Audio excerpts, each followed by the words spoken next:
Hey everybody, welcome back to the channel. I hope you're having a great day today, and we did see some oral arguments today at the Supreme Court level. This is the case that we have been talking about for a little while now, Rahimi. And to talk about it today, we have brought in the volunteer president of CRPA, that is Chuck Michel. Chuck, thank you for being with us today. Always a pleasure, guys. Absolutely. But before we get into that, as always, you guys, it is working for the algorithms. Please be sure to drop a like, share, or comment on the video. Hit that little notification button so that you get updated as these videos comes out. We want to get this info out to as many people as possible.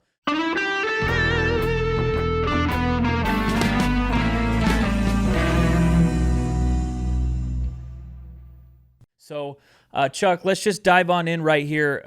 Can you go ahead and give us the background once again? I know we've done a couple videos on this already. What has been the path for this Rahimi case to get to the Supreme Court today?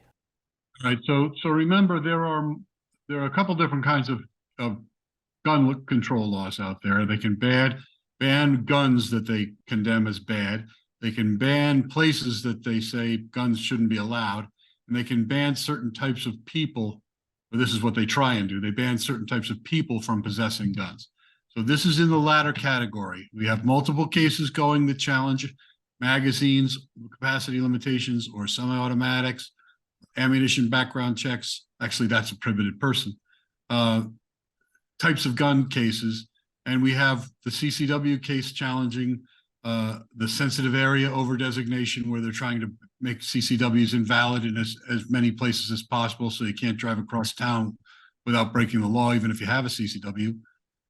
So there's a couple different types of gun control laws, generally speaking, that the gun ban lobby is trying to push to make it as difficult and expensive as possible before you can actually choose to own a gun. This is a prohibited person case. And in this case, it's part of 920, the United States Code 922G. And then subsection G has a list of types of people that are prohibited from owning guns. One is felons, one is drug users, including marijuana, and one is people subject to a domestic violence restraining order. That's what the case was about today, whether or not the law that prohibits people who are subject to a domestic violence restraining order can be banned, is constitutional, whether they can be banned from possessing firearms by virtue of being in that class. So that was what the argument was all about. So what is the path that this has taken to get to the Supreme Court, though? As I understand it, you see the Duncan case in California, for example, where you get a good decision in the lower court, then you get a good decision in the Ninth Circuit, and then a bad one from the Ninth Circuit en banc. What's the path to the Supreme Court for this case? This case was decided by the Fifth Circuit, and they struck down the law because they said, applying the Bruin test, which is, remember, does the text cover the conduct? And obviously, a person possessing a gun, that's the right to keep and bear arms, right on. And then if it does, is there a historical analog? In other words, a gun control law from around the time of the founding, or 1791, when the Bill of Rights was passed, that would indicate that the founders would have tolerated a modern day law, because there was something along the lines of the modern law in history. So the Fifth Circuit applied Bruin and said, hey, this conduct is obviously covered by the text of the Second Amendment, and there is no historical law that banned people with restraining orders from possessing firearms. So the Fifth Circuit struck it down, said it's not constitutional, doesn't pass the Bruin test. The government lost. So the government asked the Supreme Court to take the case. The Supreme Court, petitioned the court for a writ of certiorari to review the Fifth Circuit ruling. Remember, the Supreme Court does not have to take these cases. The Supreme Court doesn't have to take any case, but in this case, it granted cert and took the case. It's important to keep in mind there are a couple other cases involving prohibited types of people, classes of people, that are pending. One is the Range case, which involves felons. In that case, it's non-violent felons. One is a drug use case involving marijuana. So these are the types of cases that are all backed up dealing with prohibited people. In this case, again, the prohibition was triggered by a restraining order that this particular defendant, Rahimi, was subject to. So there were a number of different challenges brought to the law, a number of different arguments made. There were something like 40 amicus briefs filed in the case, and they argued various theories, one of which was Article 1, the Commerce Clause, and whether or not the federal government even had the authority to regulate this type of conduct. One was the Second Amendment, obviously, straight up, and one was due process. The oral argument today really kind of telegraphed that the Supreme Court is going to interpret this case, is going to rule on this case very, very narrowly. They're not going to get into due process because there's a difference between a facial challenge, where, if generally speaking, if you challenge a law as unconstitutional on its face, then it has to be unconstitutional in all its applications, as opposed to if you challenge it as applied, you can narrow it down to the circumstances of the individual that's challenging it. So, for example, in the case that's pending on felony prohibition, that particular challenger is alleging an as-applied challenge because he was a nonviolent, Range was a nonviolent felon. He falsified a welfare form and said he had no income when in fact he had $500 worth of income. Obviously, that's not a violent crime.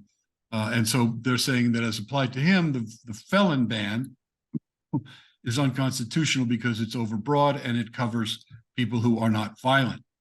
In this particular case, Rahimi, they challenged the law on its face, which means it has to be invalid in all respects as applied to anyone. So that was a problem for for Rahimi and his lawyer, and it's also a problem because he didn't bring the due process arguments really soon enough, and he didn't bring the Commerce Clause argument at all. That only came up in the amicus briefs. So I don't think that the court is going to deal with the due process section at all, the as-applied section at all, the Commerce Clause section at all. Probably going to uphold the statute as constitutionally valid without addressing those issues on its face. And then there will be other challenges following right up behind it about, like, Range, about whether or not or the other case where a cannabis user can be blanketly banned from possessing firearms, or a nonviolent felon can be banned. But in this case, Mr. Rahimi was squarely covered by the statute, even though there's a lot of abuse, and the court recognized this. There's a lot of abuse in restraining orders, and a lot of times you don't have even sometimes you don't even have an opportunity to oppose it. You don't get to go to court. You don't get to present witnesses. You just get this restraining order issued against you. But in this case, Mr. Rahimi went to court, signed off on the restraining order. He didn't oppose it. So that, again, that's the due process question. But I think what the court's going to do is work very, very hard to keep this decision very, very narrow, not to get into the weeds on any of these other arguments. But there's some real good stuff that came out of the oral argument today. First of all, there's this notion that from earlier Supreme Court decisions that someone who is irresponsible, whatever that means, and law-abiding or not law-abiding can be banned. The specifics, but they said it's not, in the Heller case, they said it's not meant to cast doubt on being able to ban firearms from anyone who's not responsible and law-abiding. Now, that's another, the semantics of gun control, as we all know from watching how the definition of assault weapon gets redefined every couple of years, more expansively, covers more and more guns that nobody ever thought of as dangerous or assault weapons. That's the same kind of game that they could play with what's a responsible citizen? What's a law-abiding citizen? And the Supreme Court was asking a lot of questions about that. What does irresponsible mean? And the good news that it came down to really irresponsible means dangerous. and dangerous really means violent. So if you can take ban someone who is violent from possessing firearms, that's not a particularly shocking conclusion. And there are a number of historical laws that banned or regulated dangerous and violent people from possessing firearms. I don't think that's something that we really want to contest. At least if you're proven to be dangerous and violent, you probably have to have a judicial determination of that. And that was one of the things that came out of this. The Solicitor General for the United States was trying to argue that the legislature should be able to determine if a class of people is dangerously and violent.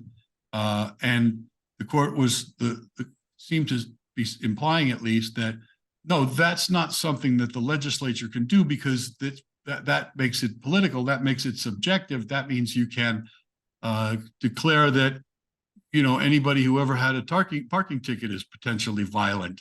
So they can play the same kind of semantical games with dangerous that they could play with assault weapons, but at least they can't.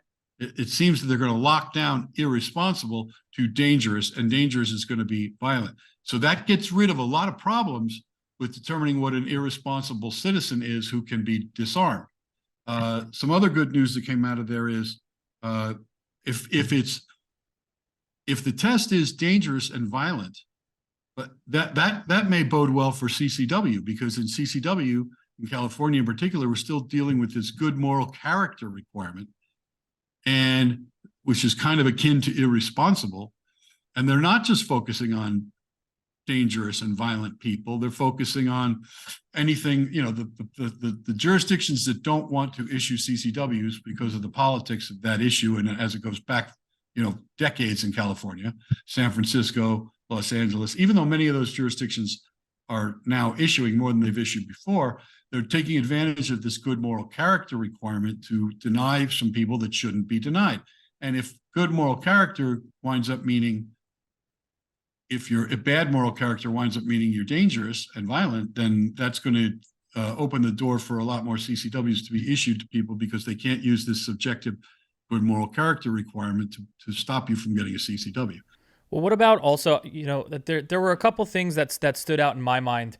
One of them is something that you just went over in great length. It was how the government was using the word irresponsible and dangerous interchangeably. But I think you've pretty sufficiently answered that question. But going back to the scope of the case in general, you know, this was kind of an interesting thing that I was viewing as well as talking to people about. Both sides seemed optimistic about this case going to the Supreme Court. I haven't found that to be too common. Just as far as the scope that they are taking, and its overall effect, you know, you had the pro-gun side basically saying we could be seeing some good things on how to interpret Bruin out of this review. You had the opposite side saying, all right, here, we got you, because this is one of the holes in Bruin. Does narrowing that scope and inviting other cases in really help the pro Second Amendment side of the argument in America here? What is your take on that, and how it's going to affect all the other states? Well, remember the big fight that's going on right now, and it doesn't matter if it's a bad guns, bad places, bad people case. The big fight is, how do you apply Bruin properly? What's the proper Bruin methodology? And what I got out of that hearing today is that the Supreme Court, the government was arguing that they should loosen up. Remember, it's text is the right to keep and bear arms implicated, the right to carry or possess, and then is there a historical analog? The government is urging the court to loosen up this historical analog thing. You don't have to be from 1791. You don't have to be exactly the same, and it doesn't just have to be a law. It can be a tradition or a policy, or they want to loosen it up so that almost anything could be a historical analog, which would save modern day law. I think the court is going to clarify that in a way the government doesn't like. They're going to say you have to. They're going to clarify, first of all, that the text test, the first step, it's not even a test, it's a step in determining whether or not the Second Amendment applies, is a simple question. Does the conduct come under carrying or bearing arms, or carrying or possessing arms? And I think they're going to clarify that this is not some big convoluted thing. The Seventh Circuit and the Ninth Circuit have tried to, and other courts have tried to say, oh, that test, that textual step is a test. And unless your arm is covered by the text, then there's no Second Amendment issue. So, some jurisdictions have said magazines are not arms, so they're not implicating the Second Amendment at all because there's no right to keep and bear non-arms. In this case, the court interprets that to be magazines. That kind of game, that's something that the governments have been pushing in every case to try and twist the Bruin methodology so that the Second Amendment doesn't even apply in many instances. And then if it does apply, the burden shifts to the government. And then they also want to make that's the challenger's burden of proof. We have to prove that a magazine is an arm. We have to prove that a butterfly knife is an arm. We have to prove that a specific type of firearm, and the biggest, the one that makes all the media is the AR-15. We have to prove that an AR-15 is an arm that's covered by the text of the Second Amendment. That's what the Seventh Circuit just did. This is how they're twisting this two-step analysis to try and uphold gun control laws that should not be upheld. The second test, though, is where they're also trying to push it, is to loosen up this historical analog question so that, some policy in some far-flung territory, not even a state, that said you couldn't have guns in town, is enough to justify a sensitive places restriction. They want to have very, very loosey-goosey connection so that more gun laws will be upheld.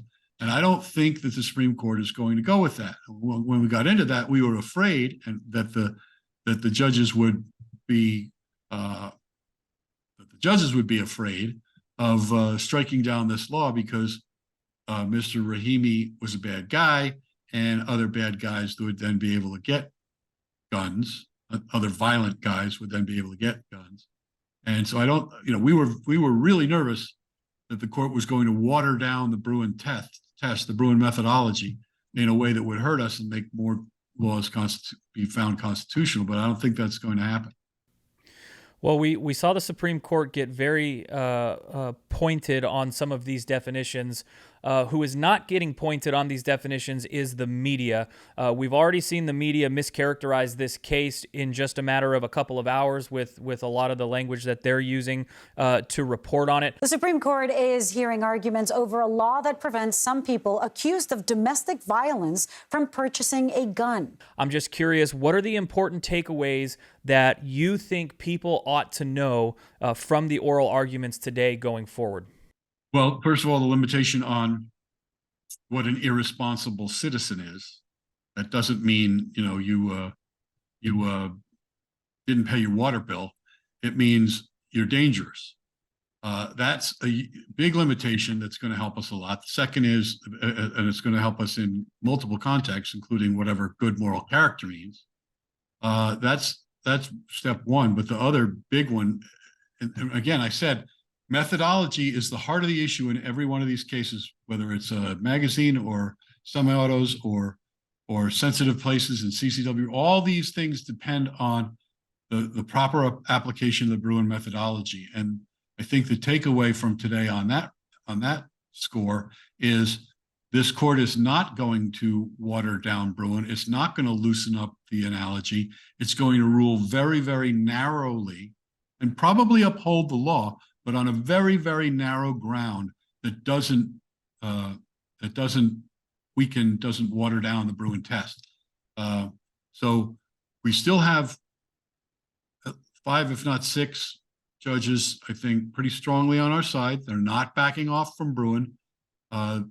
And some of these next cases, like the range case and the marijuana prohibition case, are going to flesh some things out some more, but they're not as politically difficult for the court to deal with as this guy, Rahimi, and his restraining order were. The fact, bad facts make bad law, and these were pretty bad facts. So they're looking for a way to not have to decide more than absolutely necessary, and I think that's another takeaway. That's a good thing. Well, as always, I got to ask. Well, I guess first of all, does the Supreme Court operate differently? We talk about a lot of court cases in the Ninth Circuit as far as expectations when a decision is going to come out, and what is your expectation of when a decision come out, and any final thoughts that you have? June. They usually save their big issue cases for, the Supreme Court terms runs from October to June. In January, they stop considering cases for the current term. So anything there's a cert petition filed after January is not going to be considered until the next session beginning in October 2024.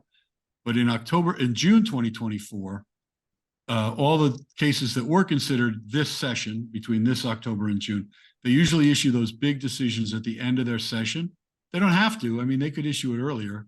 And if they make it really narrow, they might not think it's all that significant, and they might issue it before then. But usually the big cases come out on the last day of the session, or the last week of the session in June.